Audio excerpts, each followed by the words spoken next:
Hi, my name is Hannah. Welcome back to my channel, Savage Reads. It has been a while since I have done one of my normal book wrap-ups, but I have read some books that I want to talk about. But first, I would love to talk a little bit about my trip out to Segovia. So before going to the US, my husband and I went on a couple-day trip up to Segovia, and it is beautiful. If you haven't heard of Segovia, go look it up. Look at the aqueduct. The aqueduct is amazing. I'll put a picture of the aqueduct right here. It is so cool. So we wandered around Segovia and happened upon the most beautiful bookstore I have ever seen. It is called the Libreria Torreón de Rueda, and this was gorgeous. This is one of those old bookstores that you're gonna find 18th century books in, but you're also going to find a book from 5 years ago. And they're all mixed together and jumbled together, and I'll show some pictures of that because it was so cool.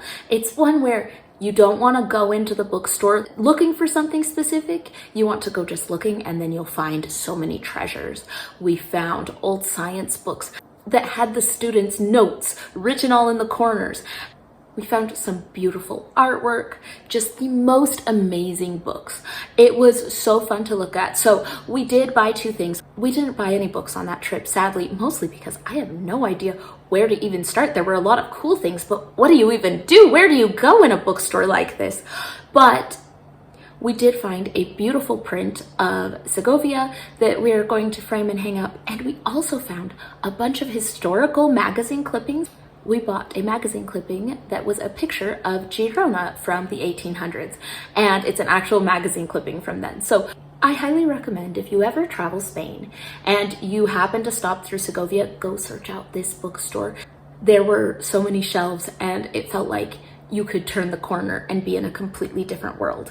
It was just a beautiful, magical place with some of the oldest and coolest books I have ever seen. So highly recommend that. But let's jump into what I actually have read. First off, I'll talk about what I have been reading out loud to my daughters. So we read the Aporson books a little while ago, Sabriel, Lyriel, Aporson, and loved them. And those are by Garth Nix. And I found the Keys to the Kingdom series by Garth Nix.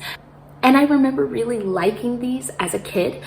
So I decided, let's go through them. They're not that long, let's try it. So we have read Mr. Monday and Grim Tuesday, and we just started on Drowned Wednesday.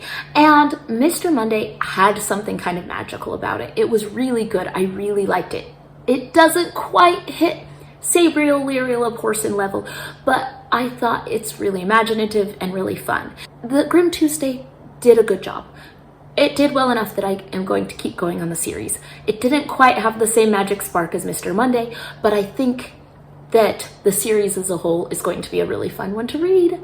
These books are following our main character, Arthur, and he has been selected by the will of the architect to be the master of the house. And the house is some otherworldly entity that keeps track of everything that goes on in the secondary realms that include Earth.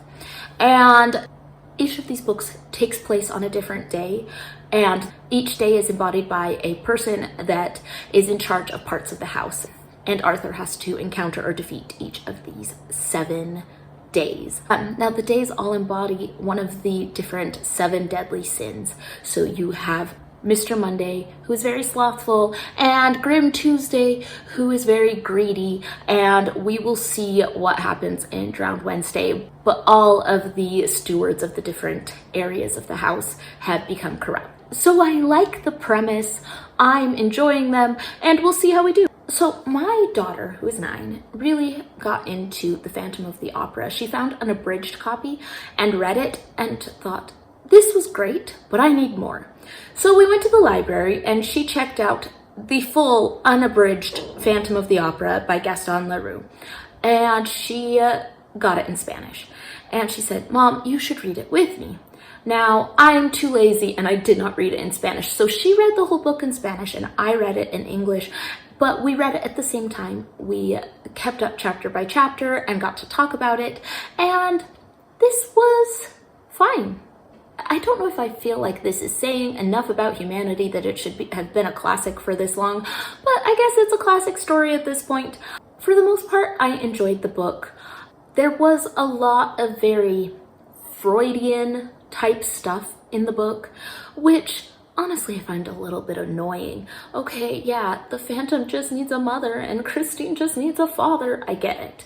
I think I enjoyed the musical more. The book was fine, and I enjoyed reading it with my daughter. Now, Audrey Approved recommended the book Midnight in Chernobyl, The Untold Story of the World's Greatest Nuclear Disaster by Adam Higginbotham. And this book is exactly what it says it is.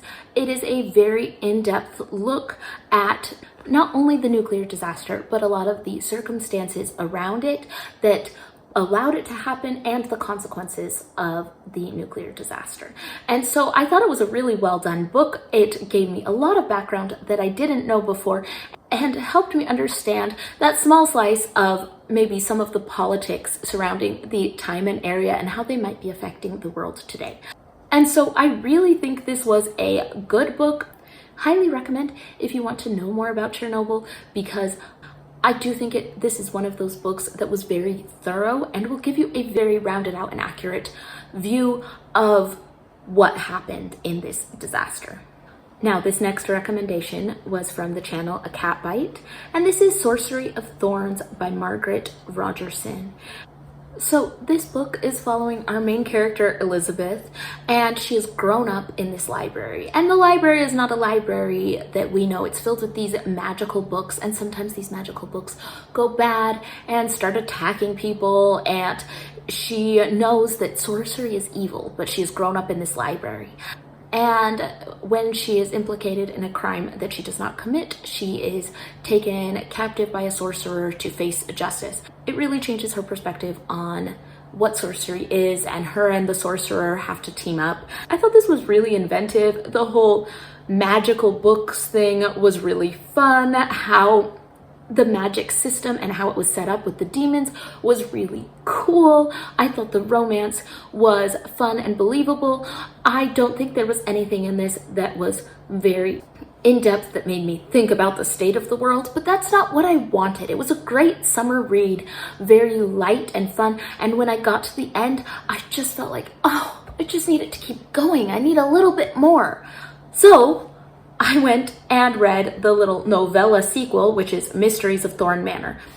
And it was fine. That one was not my favorite. I think maybe the stakes were a little too low and it seemed a little contrived, but it's a little novella. It's fine. It added a little bit more. I don't know if I would recommend that one, but Sorcery of Thorns was a really fun fantasy book, and especially when this summer I have had a hard time focusing on things because I've been so busy. I've been with my kids, I've been running around doing things. It's been hard to focus on a book that's going to be super complex or really heavy.